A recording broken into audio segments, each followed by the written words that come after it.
It makes you feel good. It makes you feel like you achieved something.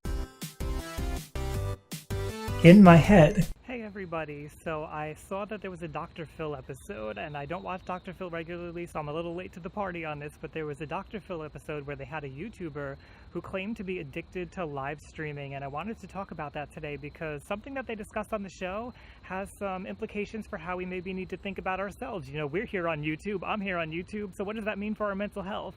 So the story is that this woman has a YouTube channel. She loves to live stream. She feels like she's addicted to it, like she can't stop doing it. It was causing problems with her husband. Her subscribers were getting involved. There was all kinds of drama. And during the show, Dr. Phil mentioned that he felt like this could be attention-seeking behavior. Now, I'm not here to diagnose this woman.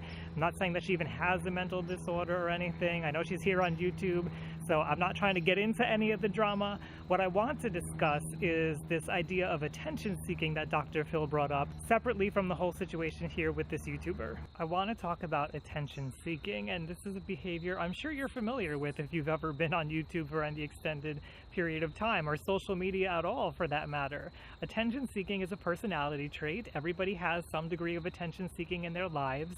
Sometimes it becomes a very maladaptive personality trait, as we see in a personality disorder like narcissistic personality disorder, but anybody can have this go awry. Anybody can have some kind of attention-seeking behavior that's not helping them in their lives. Some examples of attention-seeking are wearing bright clothing to get people's attention, taking selfies and putting them up on social media, maybe making a lot of social media posts.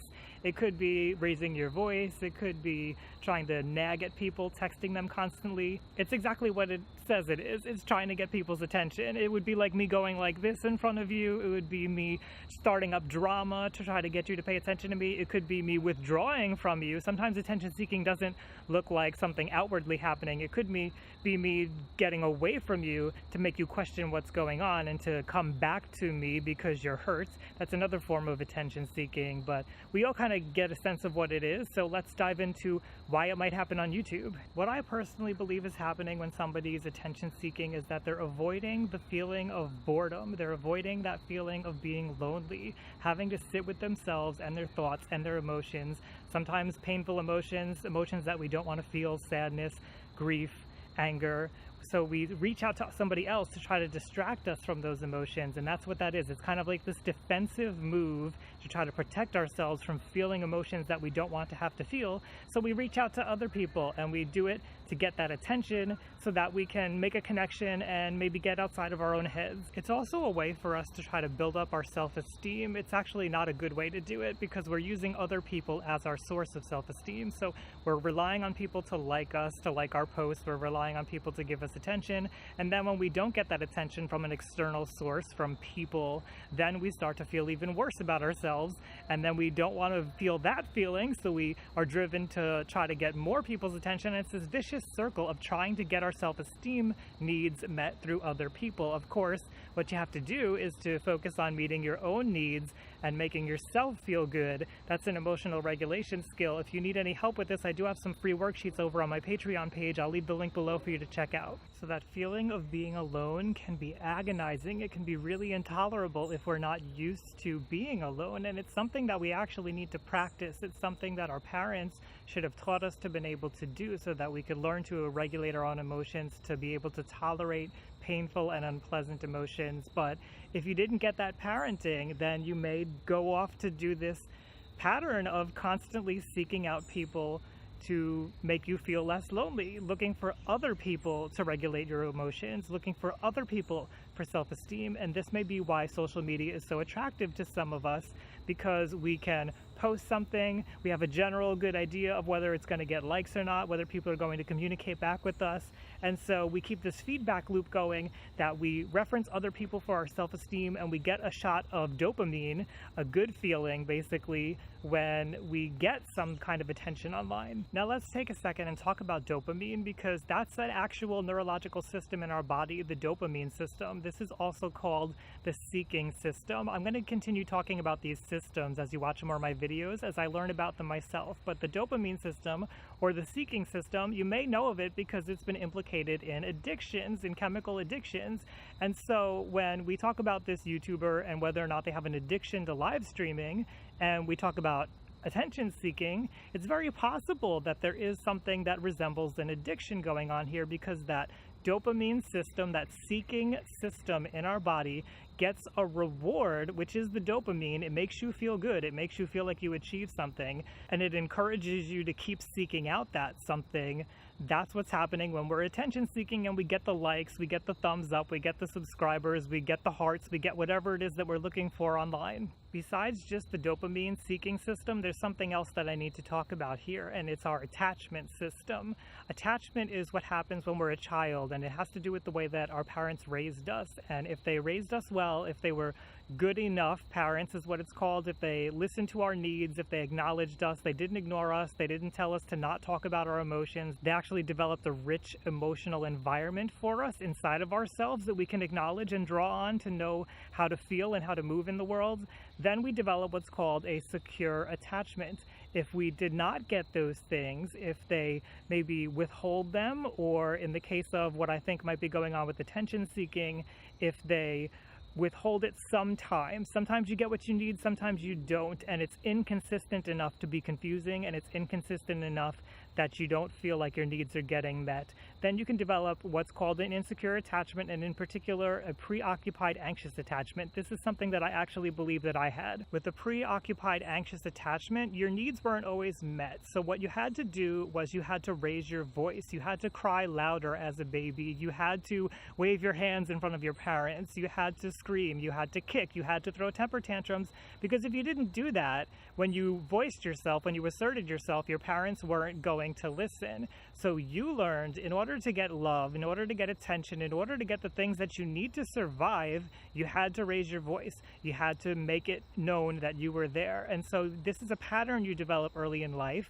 It's a preoccupied anxious attachment. It can certainly be changed. I've changed mine to a secure attachment myself. But if you carry this attachment into adulthood, and that's the way that you bond with people, and you seek out people who bond that way, it's very possible that this attention-seeking behavior is something that you do in order to get your needs met. And it doesn't feel good. If you think of like a person who's an addict, let's say somebody who has a gambling addiction, we know that with slot machines, the reason why they're so addictive is because you sometimes win. It's not that you win all the time. It's not that you get a consistent amount of winning. It's that it happens now and then, and it becomes addictive because you're wondering, is it going to be the next time? Let me try one more time. Let me try it again. Let me try it again. Let me try it again. And this is the same thing that we see with social media. When you're scrolling through your feed, you're looking for that one more hit. You're looking for that story that's going to light you up. You're looking for that like. You're looking for the attention.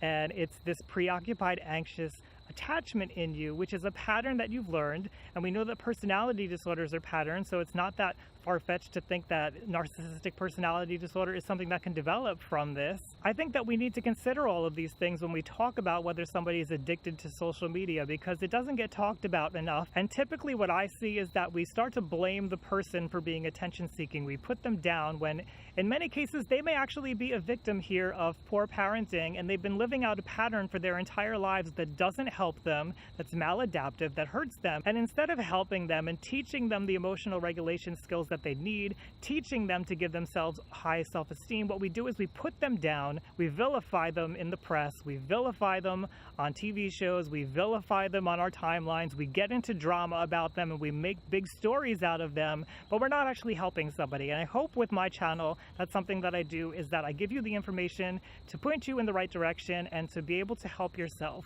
But here's the thing, when it comes to helping yourself, this is a big problem, because these emotions that are swirling around in you, they're deep, they run deep. This is a pattern you've been doing for years. It takes a long time to undo, and that's why I always recommend seeing a trauma specialist, a therapist who understands personality disorders, because they'll be able to walk you through this and to help. I needed that outside help myself. I had to read lots and lots of books, I had to do a lot of practice, and I needed therapists to help me. So what I hope that I've done here is that I've given you some context, so that when you see somebody who's on YouTube or who's on social media and it looks like they're attention seeking, it may be yourself, I know I've done it myself before, that you start to get some understanding of what's going on and maybe have a little bit more compassion for that person. maybe see that there's more to it that's going on than just simple attention seeking, because we need compassion in order to solve this problem. One of the problems with people who have these personality trait malfunctions, and they have problems with their personality in general, is that they have a hard time empathizing with other people, and this may have something to do with that avoidance of boredom and that avoidance of feeling lonely and feeling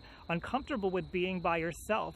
When you're by yourself, there's a part of your brain activated called the default mode network, and from what research has shown, it could be a very important part to being able to understand somebody else's experience and to be able to have the capacity for empathy. So if you don't learn to be by yourself, you don't develop the capacity to have empathy. Of course, I believe you can develop that at any stage in life. You just need to learn to be able to sit alone with your thoughts, to develop a theory of mind, as it's called, and to be able to see other people. But we're never going to solve this problem if we victim blame and we put people down and we don't try to understand their situation ourselves. And part of that's going to be us thinking about things ourselves, sitting alone with those uncomfortable feelings ourselves, and then thinking about what would we do if we were in their situation? What could have gone on in their lives that led them to feeling this way? I hope that this channel helps you to feel more compassion for people that maybe have a different life than you've experienced. If you'd like to learn more about your own mental health, head on over to youtube.com/RyanLiberty and hit subscribe. If you want to check out those free worksheets on self-esteem, or if you want to support me on my mission of humanizing mental health, I can use all the support I can get. Head on over to Patreon. You can do so over there. I'd love to hear from you. If you're somebody who's been attention seeking, you have this attention seeking behavior, what do you think about all this? What do you do to stop yourself from attention seeking? Because we all do it to some extent. We're all on social media, so why do we do it is the question, and what can we do to stop it if it's unhealthy? I'd love to hear your thoughts. Leave those down below so we can learn from each other. As always, thank you for joining me out here. I'll see you around next time, everyone.